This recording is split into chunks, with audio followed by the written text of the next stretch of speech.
Et salut, c'est Seanfish. On se retrouve aujourd'hui au bord de l'eau pour essayer du matériel de chez Temu. C'est une vidéo qui est sponsorisée. D'ailleurs, je possède un code de réduction qui va apparaître maintenant sur l'écran. Vous devez le taper dans l'application et pas sur le site, dans la barre de recherche de l'application. Et du coup, vous pouvez accéder à des coupons de réduction si vous êtes nouvel utilisateur. Je n'ai jamais pêché au feeder et aujourd'hui, c'est ma toute première session feeder. J'ai voulu acheter du matériel de débutant pas cher pour découvrir cette pêche et grâce à Temu, j'ai pu faire cela. Vous pouvez voir que la vidéo est chapitrée, il y a plein d'informations dans la vidéo, vous pouvez vous déplacer de gauche à droite dans la vidéo pour aller chercher les informations qui vous intéressent. J'espère que vous avez passé un agréable moment en ma compagnie et que vous allez découvrir plein de choses sur la pêche au feeder, vous qui pêchez certainement au carnassier. Bon, on va pouvoir commencer cette session, on va commencer par monter la ligne.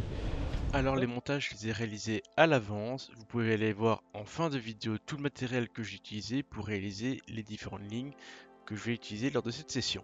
On va commencer par le montage coulissant. Donc le montage coulissant, je l'avais mis sur un petit support, un petit enrouleur de fil.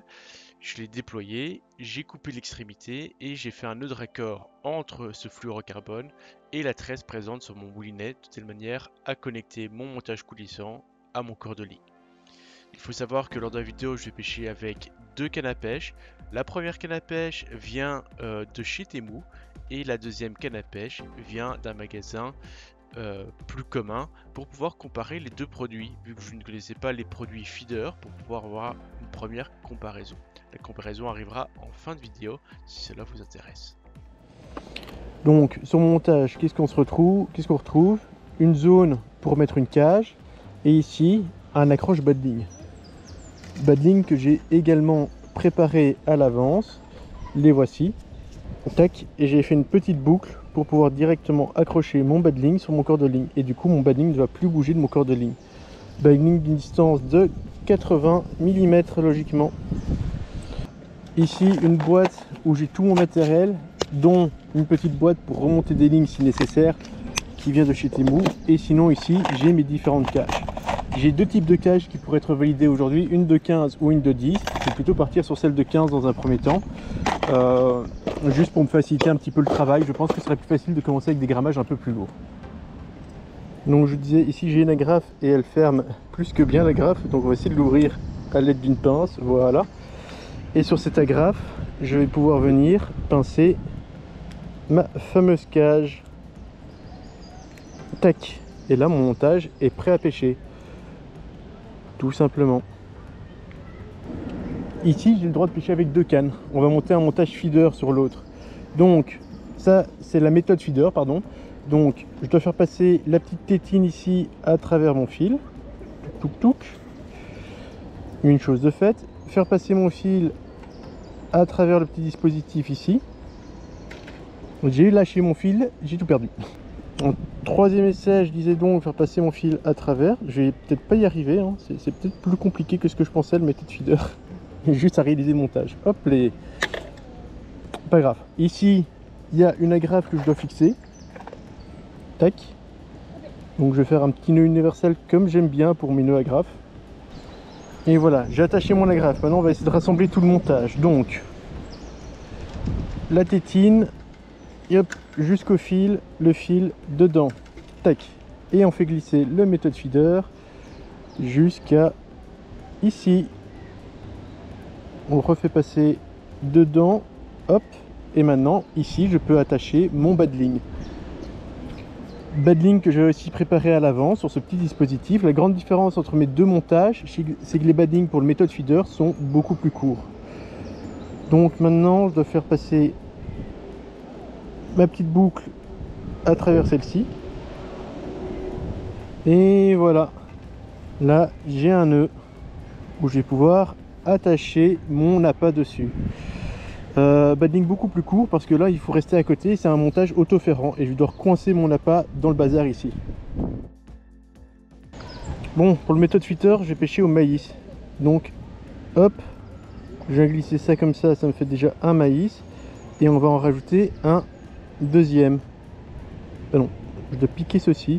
Je suis pas habitué du tout au montage, donc je viens piquer le petit truc tute là que j'ai et je viens glisser sur sur ma ligne et après je viens décoller légèrement. Parfait. Donc je viens déposer dans le fond du support ici mes maïs et je viens rajouter de l'amorce, hop, par dessus. Donc que je viens bien écraser et normalement par dessus je dois venir avec le support, je pense, de cette manière là. Hop, je le compacte bien et si ça veut bien se décoller, tac, j'ai mon maïs qui est intégré à mon petit montage. Donc on va essayer de lancer le montage. Là c'est ma ligne de droite, je vais la lancer pas trop loin. Mon maïs est déjà décroché mais je suis pas un spécialiste, il faudra quand même pas mal d'essais à mon avis avant d'apprendre. La canne est assez souple quand même, j'ai peur qu'elle se casse au lancer, on verra bien le résultat.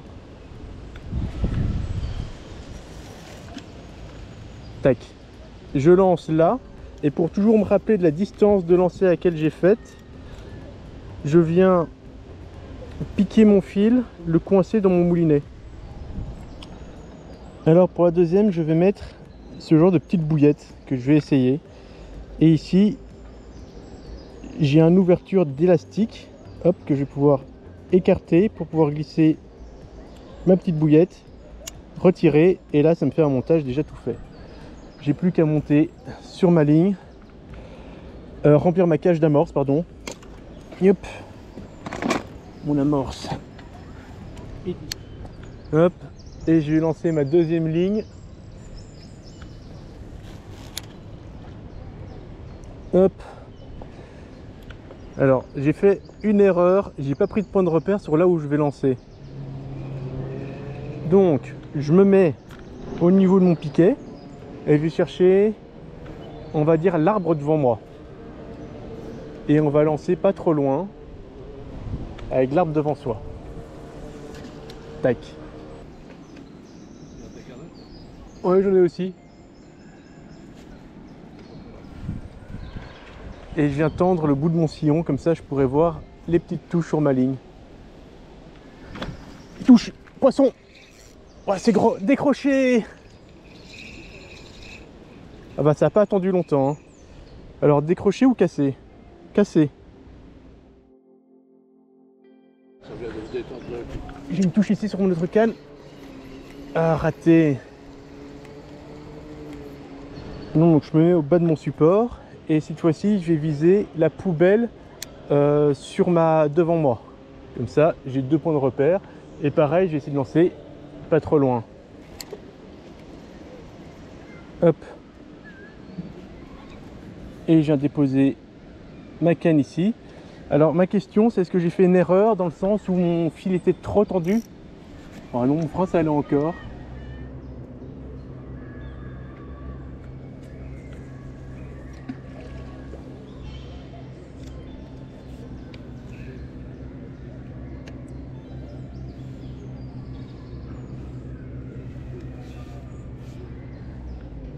Alors pour ça que les départs se font quand même assez rapidement après le lancer, donc je vais quand même rester à côté et bien garder mes yeux sur ma canne. Ouais, j'ai déjà quelque chose qui s'est passé sur ma ligne. Je pense que l'action continue.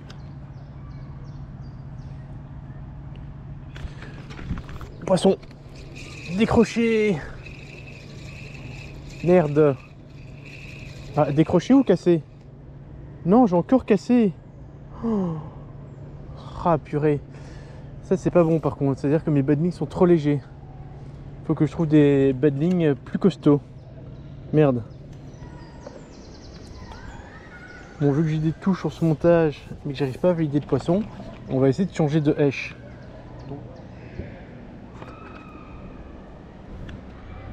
De nouveau touche sur cette canne là. Est-ce que je vais enfin avoir le droit à avoir un départ? Je ne pense pas. Alors, assez rapidement, dans la première heure de pêche, je vais être confronté à 2 problèmes. Le premier problème, c'est le fait que quand je ferre, je casse. Alors, il y a 2 raisons possibles au fait que je casse. Soit mon badling est trop peu résistant, soit mon frein de mon moulinet est trop serré. Je vais faire 2 choses pour remédier à ce problème-là. Je vais desserrer le frein de mon moulinet pour pouvoir l'entendre directement se déclencher à la touche quand je commence à ferrer, et je vais augmenter légèrement mes badlings. Au départ, je pêchais avec des badlings en 18 centièmes et je suis augmenté sur une taille de 22 centièmes. Avec ces deux caractéristiques là, j'ai réussi à corriger mon problème de casse à la touche. Le deuxième souci que je rencontre régulièrement, sur ma canne de gauche avec la cache feeder, donc pas avec la méthode feeder mais avec le montage coulissant, je constate que j'ai énormément de touches. Deux raisons possibles à ça. La première raison, c'est soit qu'il y a du poisson qui vient de se nourrir sur la cage et qui fait donc bouger mon sillon. Soit la deuxième possibilité tout aussi logique, c'est tout simplement que ma cage vient se vider au fur et à mesure. Et en se vidant, ça retire du poids et ça fait tout simplement des touches assez visibles sur ma canne. Et donc je confonds un vrai départ avec une touche.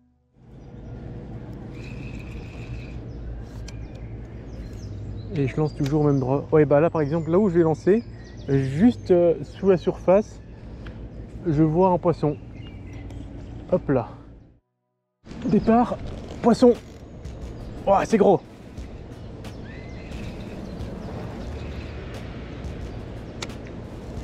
On va essayer de desserrer un petit peu. On va essayer de le poisson se combattre. Ah, je sais que c'est une méthode feeder. Allez fonctionner pour finir. Oh, le poisson part dans la bordure. Ah. Le poisson est dans la bordure là.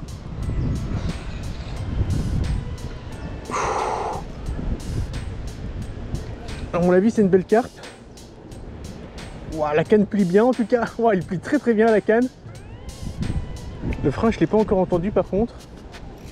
Ah voilà, je vais desserrer un petit peu comme ça. Le poisson peut combattre un peu mieux.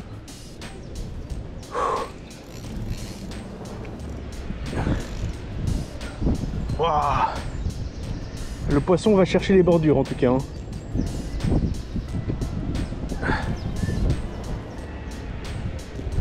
La canne travaille très bien.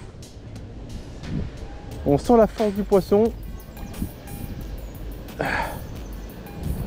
Ouais, j'ai vu la carpe. Oh, elle n'est pas si grosse que ça.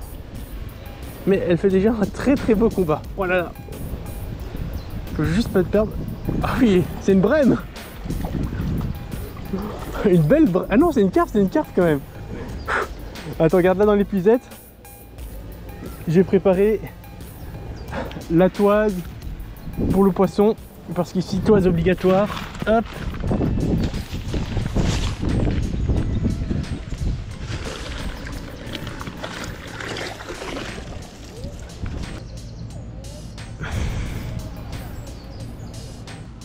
Elle touche le fond, c'est une carpe de 43, 44, allez 45, on va exagérer un petit peu. Mais bon, premier poisson, je suis content et ça va repartir directement à l'eau. Hop là, nickel ça. Hop, donc voilà comment je l'ai pris. Hein. Donc j'ai rempli la petite cage ici d'un petit peu d'amorce. Je viens passer le support par-dessus que j'appuie bien. Tac, je le déloge. Le maillet s'est coincé dedans et là le poisson s'est auto-ferré. Normalement méthode feeder c'est un montage pour s'auto-ferrer qui est assez bien pour un débutant comme moi qui n'est pas l'habitude. Et du coup j'ai toujours mon arbre là en face de moi que je vise, celui avec le tronc un peu plus large. Je lance pas trop fort, hop, et ici le fil se coince, donc je lance toujours à la même distance, toujours à la même direction, ce qui me permet d'amorcer une sorte de coup, comme si je pêchais au coup quoi. Donc voilà, et à partir de là, je vérifie si mon bout est tendu. Mon bout est tendu. Et sinon, je dois resserrer un petit peu en termes de au niveau du moulinet. Voilà. Ma premier poisson, et j'espère un premier poisson d'une longue série. Ce serait bien. En tout cas, la canne a fort travaillé. Elle est très souple. Alors, j'ai des doutes pour des gros poissons. Par contre, sur des poissons de cette taille-là, elle a vraiment fait son travail. Je demandais pas mieux. Et regarde, là, il y a quelque chose qui chipote dans ma ligne. Ouais. Mais ils sont peut-être en train de grignoter dans ma cage aussi. Hein. S'il grignote dans ma cage, je sais pas ferrer ça. Poisson sur mon autre canne, enfin. Ouh, c'est gros. Ah, oh, cassé. Grand rush. Donc là, le frein n'était pas assez desserré. Je dois desserrer plus mon frein. Et je pense que c'est cassé. Je suis pas sûr. Mais je confirme, c'est cassé. Grand rush et c'était fini.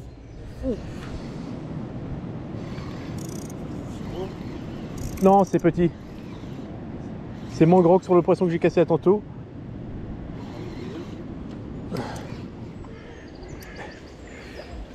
Hop là. Ah bah voilà, j'ai validé les deux méthodes. Ah, regardez-moi ça, ce beau poisson. Une belle carpe. Ah, mais elle me donne des claques, hein.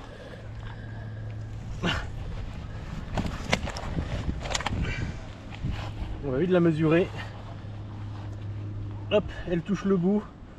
C'est une carpe de 58 cm. Une belle carpe miroir. Regardez-moi ça. Voilà, une belle carpe qu'on va remettre directement à l'eau. Hop. Ben, un beau poisson.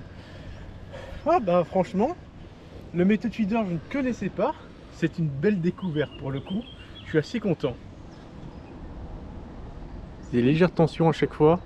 Mais il n'y a pas un départ. De vrai départ.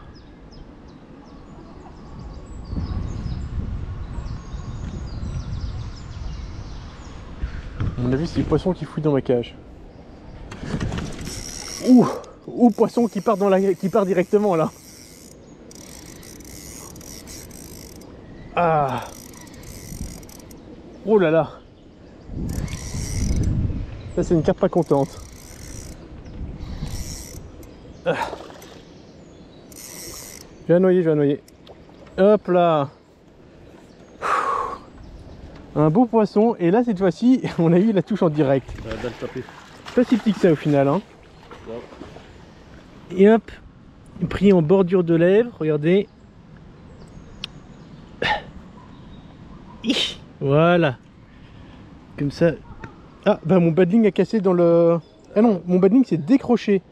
Ah, information intéressante. On regardera ça juste après. Et la carpe, vu qu'elle est décrochée, on va la remettre à l'eau, hein, directement.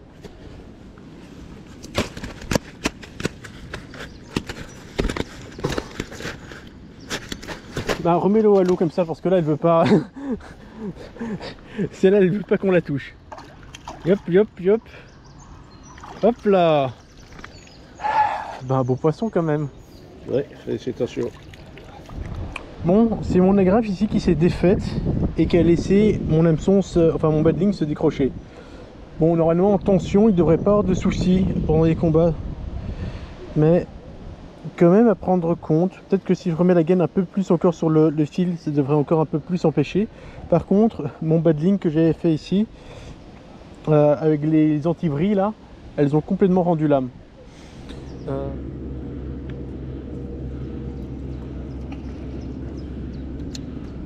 Donc, on place la ligne, on attend que le truc touche le fond, on tend un peu le moulinet, hop là, et on attend la touche. Qui n'a pas tardé à se faire attendre. Poisson. Là, c'est un poisson d'être plus petite taille. Est-ce que c'est le morceau de plastique qui gênait? Ça, c'est une bonne question.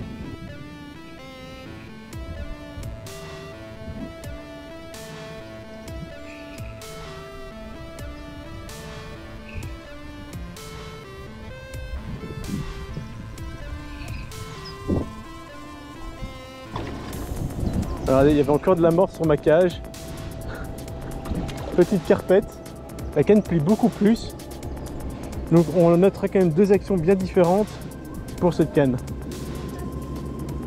Petite carpe sur le méthode feeder au lancer. Donc bonne information, tu peux la remettre à l'eau papa. Et hop là. Ah. J'ai à peine retendu mon fil et c'est parti directement. Non, je vais ramener sur mon côté.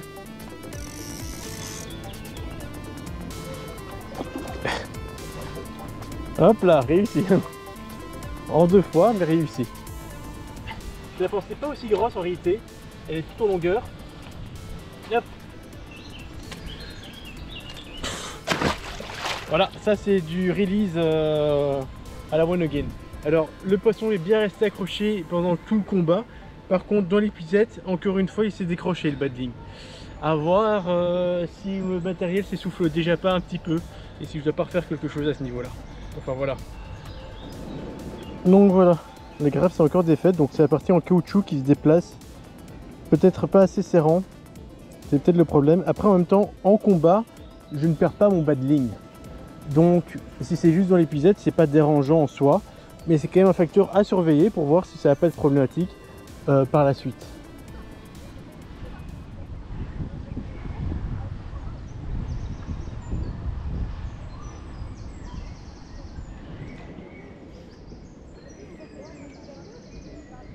Hop.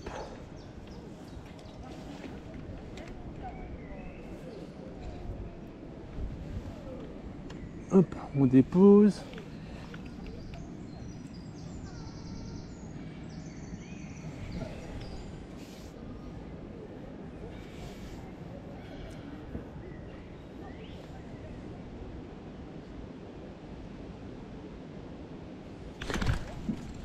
Ah, raté, j'étais sur mon téléphone, distrait que je suis. Là, j'ai raté une magnifique touche. Encore un peu, j'avais plus de canne. Bah, vous savez quoi? J'ai plus de bas de ligne. Ça, c'est plus embêtant par contre. C'est ouvert ou c'est... Cassé, c'est cassé là. Allez, 2 lancers avant que j'ai plus d'amorce. Donc 2 lancers avant la fin de ma session. Hop, on a bien lancé sur le côté. Ah oui, j'ai une touche de l'autre côté. Et j'ai un poisson au bout de ma ligne. Ah!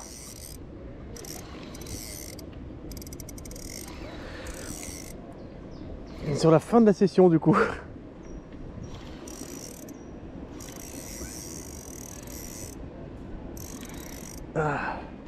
Ah, j'ai une touche sur mon autre canne, papa.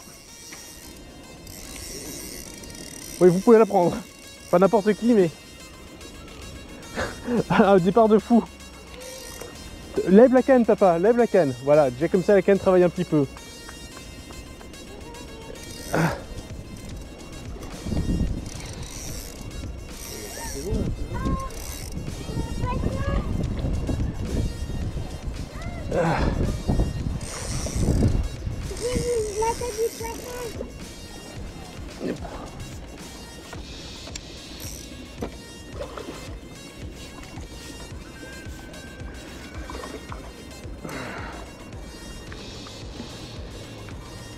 Hop, la première c'est bon. Il est parti? Non, non, dans l'épuisette.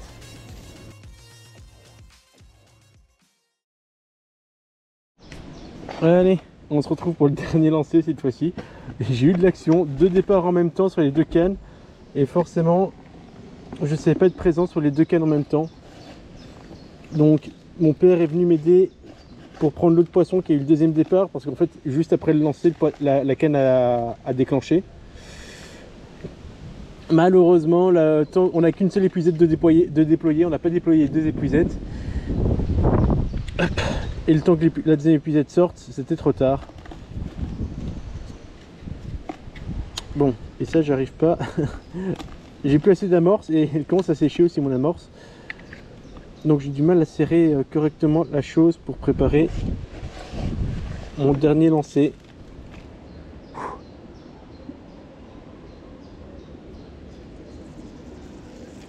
Ouf, encore un peu, je pêchais un canard. Note qu'il a été vif, il est directement parti chercher à manger dans la bouffe. Alors je sais pas si vous avez vu, mais lors de mon précédent lancer, la canne s'est retrouvée coincée au niveau du support et ça a bien tenu. Comme quoi le support est quand même très intéressant. Donc ça c'est quand même un point assez positif. Bon bah, en tout cas la canne avec le moulinet de chez Temu, c'est vraiment quelque chose d'assez polyvalent. Plutôt pour pêcher des poissons moyens et petits. À mon avis sur du très gros ça devient devenir plus compliqué. Mais c'est un montage aussi portatif dans le sens où c'est une canne de transport. Je trouve ça intéressant. C'est une canne donc plutôt polyvalente. Ouh, j'ai eu un drop bag là. Poisson. Ouais. Et j'ai mon sillon qui est revenu en arrière et j'ai directement compris que c'était poisson. Ça m'a pas l'air très gros. Ça m'a pas l'air gros du tout même. Mais c'est poisson quand même.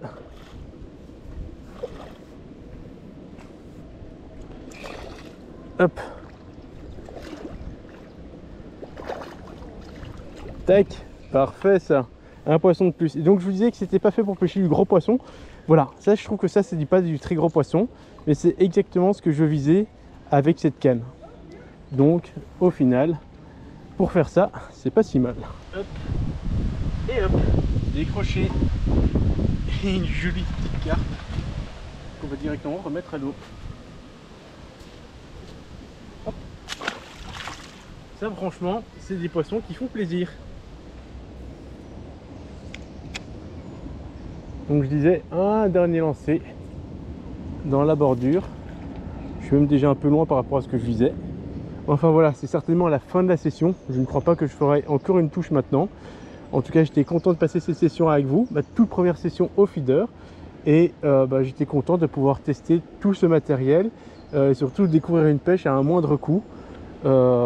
C'est plutôt pas mal. Enfin voilà. Voilà, poisson. Et c'était pas le dernier de la session. Et ça a l'air plus correct déjà. Ah oui, ça a l'air nettement plus correct même. Hop. Et contrairement au début de ma session, j'ai bien descendu aussi la force de mon frein, ce qui m'évite de casser maintenant. Et du coup de bien travailler sur toute la canne et avec le frein. Alors comme la canne travaille bien là.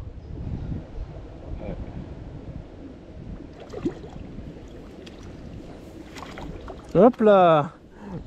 Pour finir la session, c'est plutôt pas mal, c'est un beau poisson ça. Bon, un poisson combatif aussi bien dans l'eau qu'en dehors. Et ça note la fin de la session.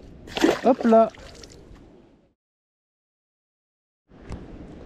Bon, ce poisson était certainement la fin, parce que j'ai plus d'amorce devant, parce que les fils étaient maintenant cassés.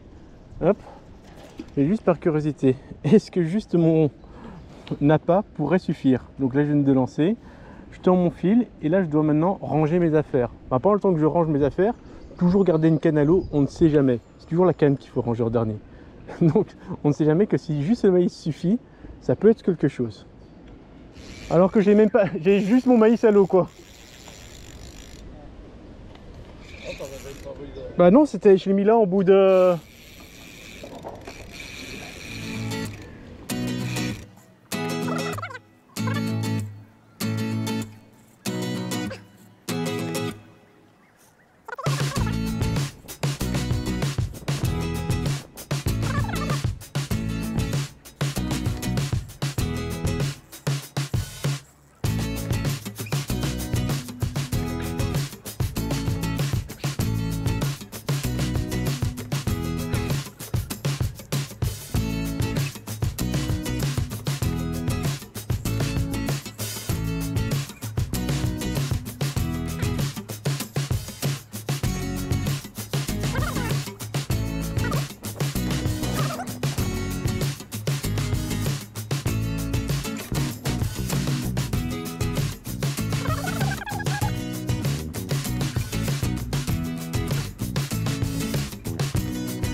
Là maintenant, le poisson est hors de l'eau, tu peux le prendre.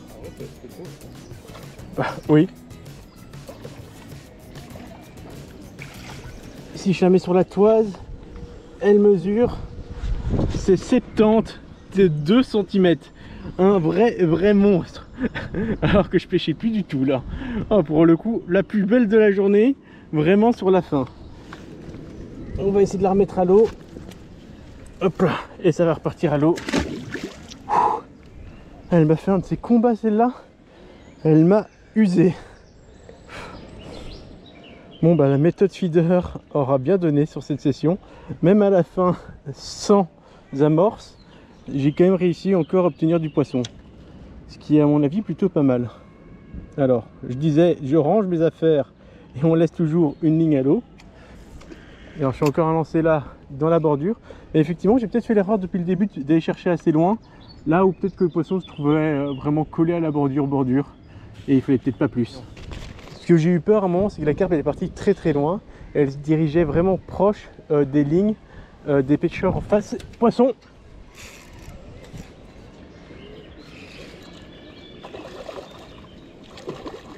Hop là, tu peux la prendre. Hop! Qui s'est déjà décroché dans l'épuisette. Hop là, ça c'est l'avantage de pêcher en hameçon simple. Tant qu'il y a de la tension, il n'y a pas de problème. Et dès qu'on retire la tension, on la décroche ultra facilement. Et elle va pouvoir repartir à son aise. Enfin, si elle vise pas le fond de l'épuisette. Et hop là, et voilà.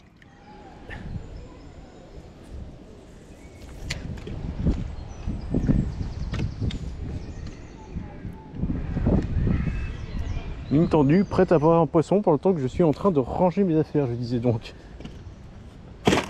Hop.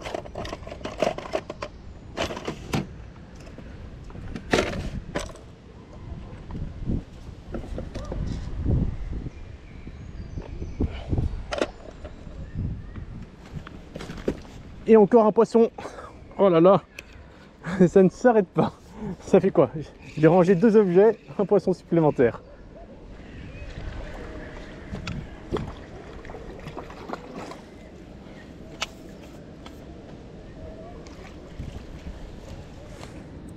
Hop, décrocher ultra facilement, toujours en hameçon simple.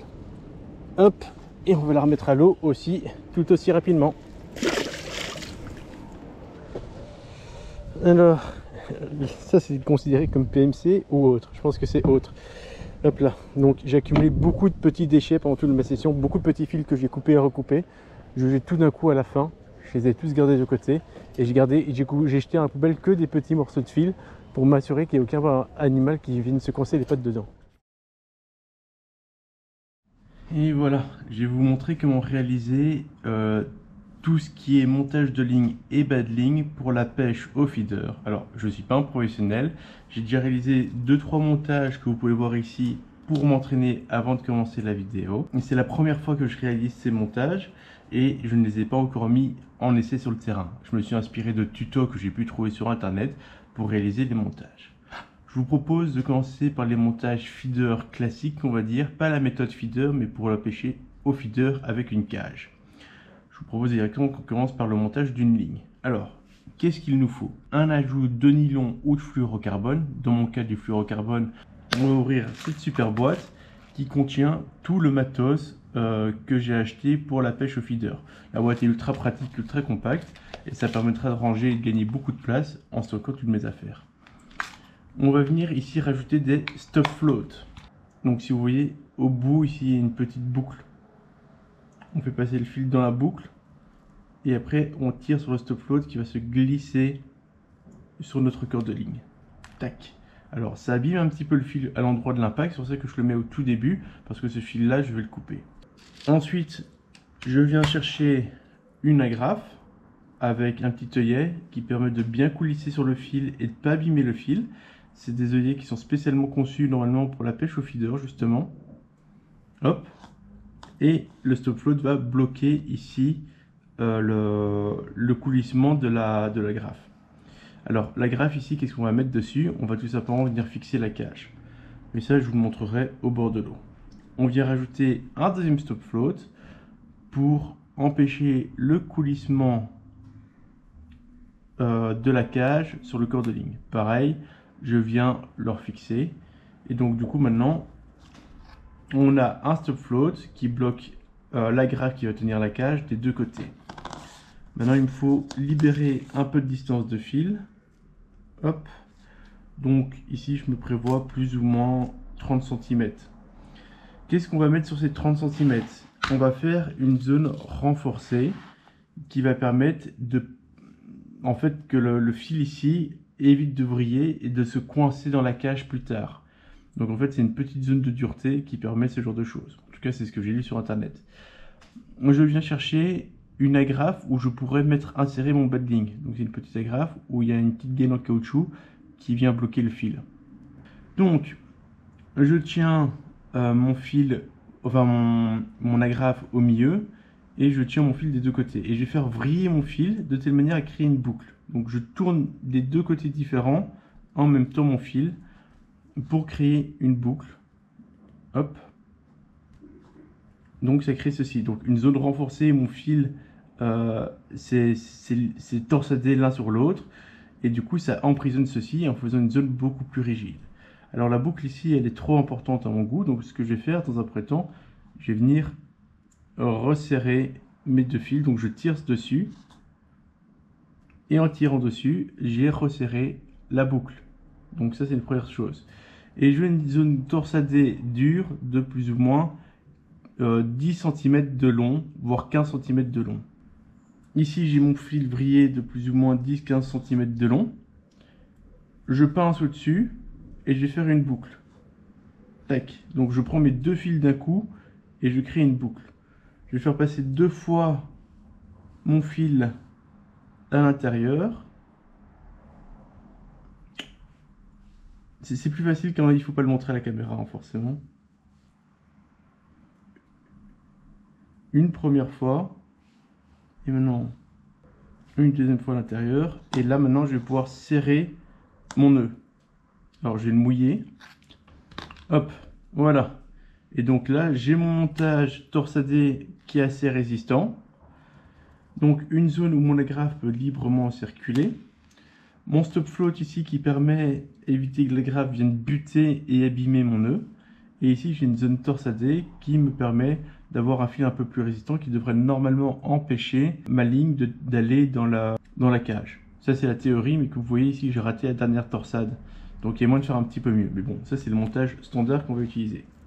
Allez, on va passer à la réalisation des badlings. Alors, les badlings pour pêcher méthode feeder. Ce sont des badlings courts d'une longueur de 10 cm. Enfin entre 8 et 20 cm d'après ce que j'ai pu voir. Donc quelque chose de relativement court. Ici ce sont les hameçons. Les hameçons, il y a plusieurs tailles différentes. Moi je vais essayer deux tailles d'hameçons différentes. Une taille un peu plus grande et une taille un peu plus petite. À savoir que là où je pêche, il est interdit de pêcher avec des ardillons. Enfin, là où je veux pêcher plutôt, c'est interdit de pêcher avec des ardillons. Donc je vais venir pincer mon ardillon. Voilà. Tout simplement pour l'écraser, je pêche comme si je n'avais pas d'ardillon. Ce qui est important dans le montage que je vais réaliser, c'est qu'il faut un œillet pour pouvoir faire passer le fil. Alors le fil que j'ai utilisé, c'est un fil, c'est un nylon en 18 centièmes. On va voir s'il va faire l'affaire. On va commencer par réaliser quelque chose ici. Soit une simple boucle, oh là là, soit on va directement mettre quelque chose dans la boucle. On va repartir de ce petit œillet. On va mettre ceci à l'intérieur du fil et on va réaliser la fameuse boucle que je vous ai montré là tantôt. Là où les e-loops devraient pouvoir m'aider, maintenant que je mets une partie en caoutchouc, je ne peux plus le faire. Donc, je fais passer la partie en caoutchouc une fois, deux fois, et mine de rien, avoir ce petit truc en caoutchouc aide pas mal le montage. J'essaie de faire glisser le fil pour avoir la boucle la plus petite possible. Encore une fois, je suis pas très doué, donc j'ai une boucle assez importante, mais c'est pas grave. Et je coupe l'excédent de fil. Ensuite, je prends la distance de fil que j'aurai besoin pour réaliser mon badling, soit 10-15 cm, soit les 80 de là tantôt. Là, je vais reprendre 80 cm de fil. Hop là, 80 cm de fil. Je coupe mon fil et je viens faire passer de bas vers le haut mon hameçon par le dos de la hampe à travers l'œillet. Et je fais passer tout mon fil jusqu'au moment où j'arrive à ce niveau-ci. Donc vraiment, mon fil presque au niveau de mon... Enfin, que mon œillet soit un peu plus bas que mon hameçon. Tac. Et là, on va réaliser un nœud sans nœud. Je vais tout simplement faire glisser mon fil en tournant tout autour de mon hameçon vers le bas, réaliser des spires vers le bas, tac. Et une fois que c'est fait, je vais reprendre mon excédent de fil, donc là mes 80 cm de bas de ligne, et je vais le refaire repasser dans la boucle, toujours dans le même sens, hein. Donc là c'est l'avant d'hameçon, je l'ai bien fait repasser par le derrière, comme j'avais fait passer la première fois. Et je tire tout mon fil à travers, je serre un petit peu, et là j'ai réalisé un deuxième bas de ligne. Pareil que là tantôt, soit je réalise une boucle à la main, soit je profite d'avoir un petit easy loop pour essayer de faire une petite boucle.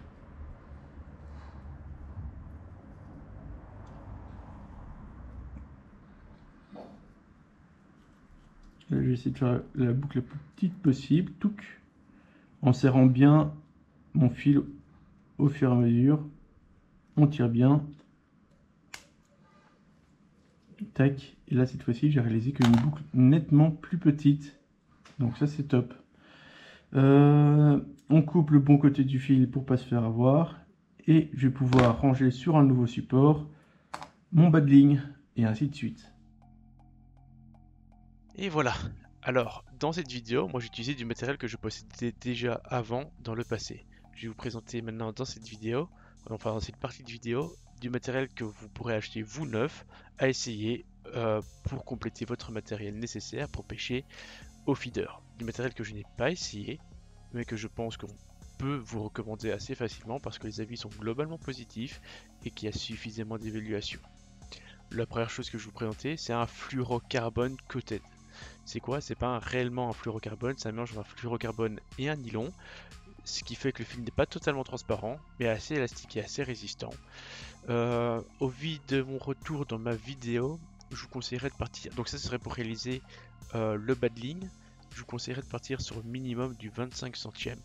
Et pour faire votre corde de ligne, si nécessaire, je vous conseillerais du 30 centième, donc du 0,3 mm.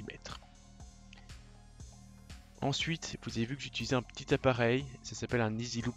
Moi j'en possédais déjà un quand je pêchais au coup par le passé.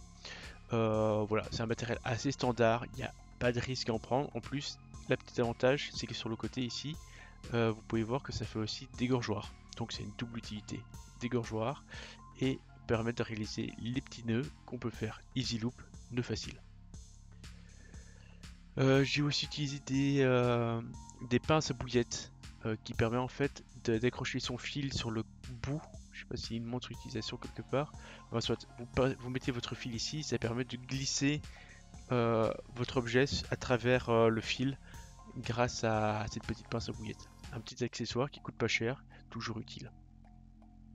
Ça vous l'avez vu en vidéo, je m'en suis servi à un moment pour mettre mon maïs ou des pellets. C'est un ouvre élastique. Est-ce qu'il y a une utilisation quelque part? Oui, hop. Ici on ouvre l'élastique et on peut permettre de par exemple mettre des verres de vase. Moi je m'en suis servi pour un autre usage, mais l'idée c'est ça, c'est de permettre d'ouvrir les élastiques et de glisser son appât à travers.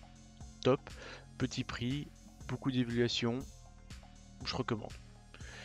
J'ai aussi utilisé ce type d'élastique qu'on pouvait directement mettre sur l'hameçon, ou sinon vous coupez la partie ici au-dessus pour le mettre sur la partie ici, le cheveu, comme je vous ai montré dans le montage précédent. Et pour finir, il y avait aussi ce petit support, donc toujours à mettre sur le cheveu dans une petite boucle, qui permet en fait de bloquer le maïs ou autre chose, ou autre appât. Donc là par exemple c'est une larve, je pense, je sais pas trop ce que c'est. Mais moi j'en suis servi pour bloquer mon maïs. En fait comme ici, là il y a justement un maïs, et en fait la petite partie en plastique au-dessus permet de bloquer le maïs dessus. Donc c'est des objets que vous pouvez acheter en supplément pour tester. Du matériel que j'ai pas testé de Temu, mais vu que c'est du petit matériel qui n'a pas besoin d'une grande qualité, a priori il n'y a pas une prise de risque en achetant ce genre de matériel à prix réduit. Toujours du matériel que je peux vous recommander, les enrouleurs de fil, c'est là-dessus que j'ai enroulé mes montages et mes bas de ligne longs, donc c'était les enrouleurs ronds. Sur les enrouleurs plats, j'ai mis mes bas de ligne courts de 10 à 20 cm dessus. et puis finalement des aiguilles pour venir pincer le tout. Donc encore une fois, beaucoup d'aiguilles à prix réduit, c'est top, hein, on n'en a pas mieux. Bon, maintenant je vais vous donner mon avis global sur toutes les affaires de pêche que j'ai pu essayer. On va commencer par la canne et le moulinet. Le moulinet, j'ai pas grand chose à dire. Pour une séance, une pêche, il a très bien fait l'affaire. D'ailleurs, quand je le testais à vide, sans fil, sans rien dessus, et que je lançais la manivelle, elle tournait d'elle-même. Donc ça prouve une fluidité à travers celui-ci. Donc le moulinet, pas grand chose à dire. Il est un bâti métallique, certainement de l'aluminium, ce qui est pour moi gage de résistance et de solidité. Pour la canne, je suis un peu plus mitigé. Pourquoi ? Déjà, pour commencer, c'est une canne de voyage. Je n'ai pas l'habitude de pêcher avec une canne de voyage. Elle a l'avantage d'être facilement transportable, certes, et là-dessus, j'ai rien à dire. Elle est aussi très très souple. Moi, j'ai l'habitude de pêcher avec des cannes beaucoup plus fast d'action, donc vraiment plus de pointe. Donc, elle travaillait bien, elle est fun sur les poissons de moyenne taille, vraiment très fun. Et à mon avis, on peut aussi pêcher des petits poissons. C'est une canne, à mon avis, qui est fortement polyvalente. C'est-à-dire qu'on peut pêcher le petit au gros poisson, mais jamais correctement. À l'inverse d'une canne qui est spécialisée dans une technique, cette canne-là est polyvalente. Elle est mauvaise dans rien, mais elle est bonne en rien non plus. C'est une canne de voyage, et je pense que par exemple, si je veux partir en vacances, cette canne a tout à fait sa place dans ma valise. Elle sera facile à transporter, et elle sera facile à mettre en action. Et elle m'apportera suffisamment de plaisir pour mes pêches de loisirs. À ce niveau-là, je la recommande. Le reste de petits matériels que j'ai essayé. Tout le reste du matériel est vraiment top. Il y a juste un élément sur lequel j'ai un petit doute sur l'efficacité. Alors, je n'ai essayé qu'une seule agrafe sur les 30 agrafes que j'ai reçues. Si ça tombe, les autres fonctionnent très bien. Si ça tombe, c'est moi qui l'utilise mal. Je vous rappelle, c'est la première fois que je pêche au feeder, donc je connais un petit peu moins bien ce matériel. Donc, sur tout le matériel que j'ai pu essayer, il n'y a qu'un seul élément sur lequel je suis potentiellement un peu déçu. Sinon, j'ai testé deux méthodes de pêche. De montage de pêche, la méthode feeder et le méthode coulissante. J'ai vraiment adoré pêcher aux méthodes feeder, autoférant et tout ça, c'était top top top. Sinon, dernier détail, à la fin de la vidéo vous voyez que je réalise mes montages. En réalité mes montages ils sont loin d'être au point. J'ai eu pas mal de problèmes quand j'étais au bord de l'eau, j'ai essayé de vous le transmettre un maximum à travers la vidéo, mais ce n'était pas évident. Et pour finir, la conclusion de cette vidéo. L'objectif de la vidéo était de découvrir la pêche au feeder, vous la faire découvrir et moi aussi la découvrir, et essayer de voir si ça pourrait me plaire. Objectif réalisé, j'ai découvert la pêche au feeder et j'ai essayé de vous mettre un maximum d'informations, de vous transmettre un maximum mes sentiments à travers cette vidéo. Et vous avez pu le comprendre, je pense, c'était bien fun. J'ai pris pas mal de carpes de toute taille, enfin des moyennes à des un peu plus grosses mais rien d'énorme. Et c'était vraiment très chouette. Donc merci à Temu, je ne suis pas sûr que j'aurais pu passer le cap sans ça. Alors les avantages globalement de Temu, c'est que ça m'a pu me faire découvrir la pêche au feeder à un prix assez réduit. Je ne suis pas sûr que j'aurais passé le cap autrement parce que le matériel a un certain coût. Donc pour découvrir la pêche avec Temu, la pêche au feeder, je pense qu'il y a moyen de se faire plaisir. Par la suite, si je continue à prendre mon pied dessus, j'irai peut-être chercher du matériel d'un peu plus haut de gamme. Mais en tout cas, pour tout ce qui est micro-matériel, cage et tout ça, je pense que c'est bon à tout niveau de pêche. Enfin voilà, c'est mon avis. Alors, n'oubliez pas de télécharger l'application. Je vous rappelle, j'ai un code de réduction qui va apparaître encore une fois sur l'écran, qui est aussi présent dans la description. Il est utilisé sur l'application dans la barre de recherche. Et il permet de débloquer des coupons d'une valeur de 100 € pour les nouveaux utilisateurs. Alors surtout si vous êtes pêcheur au feeder, n'hésitez pas à me donner des retours si vous achetez sur Temu éventuellement un peu de matériel, quel matériel vous achetez, des conseils à me donner éventuellement pour que je puisse encore m'améliorer sur la pêche au feeder. J'espère que vous avez passé sinon un agréable moment en compagnie, et moi sur ce les amis je vous dis salut et à la prochaine.